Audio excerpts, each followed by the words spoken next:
السلام علیکم ڈیورز، پروفیسر فارجو آج کی اس ویڈیو میں ایک عام آدمی کی کہانی آپ کے ساتھ شیئر کرے گا اور یہ سن کر اور دیکھ کر آپ کو حیرانی ہوگی کہ ایک عام انسان بھی کتنی مشکل اور کٹھن جنگ بھی جیت سکتا ہے۔ تو شروع کرتے ہیں آج کی ویڈیو۔ 2013 میں ایک عام شخص نے یہ فیصلہ کیا کہ وہ ایک ایسے سسٹم کے خلاف جنگ کرے گا جو اشرافیہ کے مفادات کی حفاظت تو کرتا ہے مگر عام لوگوں کا استحصال کرنے اور ان کی زندگی کو اجیرن بنانے اور اپنے آپ کو سہولتیں پہنچانے کے لیے اسی سسٹم کا سہارا لیتا ہے۔ 28 دسمبر 2013 کو ایک عام سرکاری نوکری کرنے والے ایک عام شخص نے دلی میں 13 سال سے حکومت کرنے والی انڈین نیشنل کانگریس کی راجدھانی کو چیلنج کر دیا، اور کیا کمال چیلنج کیا کہ اس نے دلی سے نیشنل کانگریس کا خاتمہ ہی کر دیا۔ اس شخص کا نام ہے ارجوند کیجریوال۔ اس کہانی کا آغاز اس وقت ہوتا ہے جب 2010 میں کیجریوال کامن ویلتھ گیمز میں ہونے والی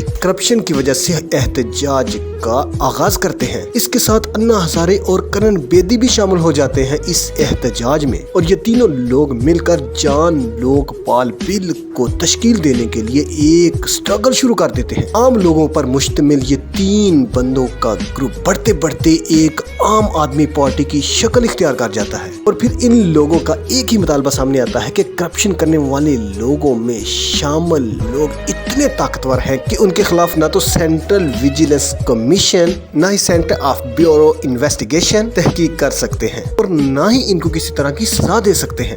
2011 میں یہ تحریک اتنی مضبوطی کے ساتھ سامنے آتی ہے کہ پورے ملک میں اس تحریک میں لوگ شامل ہو جاتے ہیں۔ جیسے جیسے اس تحریک میں جان پڑتی جاتی ہے، انڈین نیشنل کانگریس کی حکومت کے پاؤں اکھڑنے لگتے ہیں، یہاں تک کہ اس کیجریوال کے خلاف وہ دونوں جماعتیں یعنی کہ بی جے پی اور کانگریس دونوں اکٹھی ہو جاتی ہیں جو کہ ہمیشہ سے ایک دوسرے کی ناقدین رہی تھی۔ انا ہزارے اور مارن بھرت اس تحریک کے دوران بھوک ہڑتال کا اعلان کر دیتے ہیں۔ یہ تحریک اس لیول پر پہنچ جاتی ہے کہ حکومت گھٹنے ٹیکنے پر آمادہ ہو جاتی ہے اور جان لوک پال بل کے متعلق حکومتی پارٹیز عام آدمی پارٹی کے ساتھ مذاکرات کرنے پر آمادہ ہو جاتی ہیں، اور یہ معاہدہ طے پاتا ہے کہ دلی سرکار اس بل کے مطابق منوعاً عمل کرے گی۔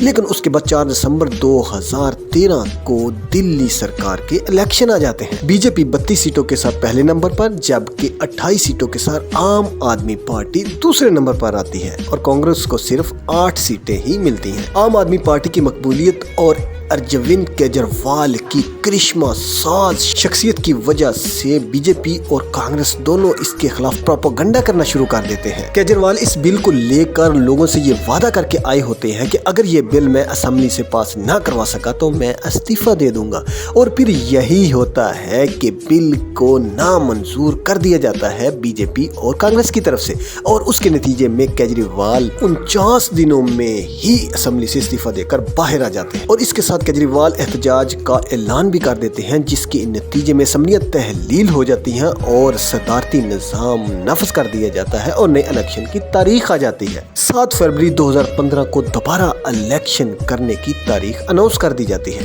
اور پھر الیکشن ہوتے ہیں تو عام آدمی پارٹی 70 میں سے 67 سیٹیں جیت کر سب کا صفایا کر دیتی ہے۔ پھر دہلی میں کانگریس اور بی جے پی کا نام لینے والا کوئی نہیں بچتا۔ آج تک کیجریوال کی حکومت دلی پر قائم ہے۔ مودی مرکز میں تو حکومت بنا سکتا ہے، لیکن دلی کی راجدھانی کا راجہ ارجوند کیجریوال ہی آج تک مانا جا رہا ہے۔ آنے والے الیکشن میں آپ نے خود فیصلہ کرنا ہے کہ آپ نے کس کو ووٹ دینا ہے اور کون آپ کی بھلائی کے کام کر سکتا ہے۔ میری اس طرح کی اور انفارمیٹو ویڈیوز دیکھنے کے لیے پروفیسر فارجو چینل کو سبسکرائب کریں۔ میری ویڈیوز کو لائک اور شیئر کرنے کا بہت شکریہ۔ اللہ حافظ، بائے بائے۔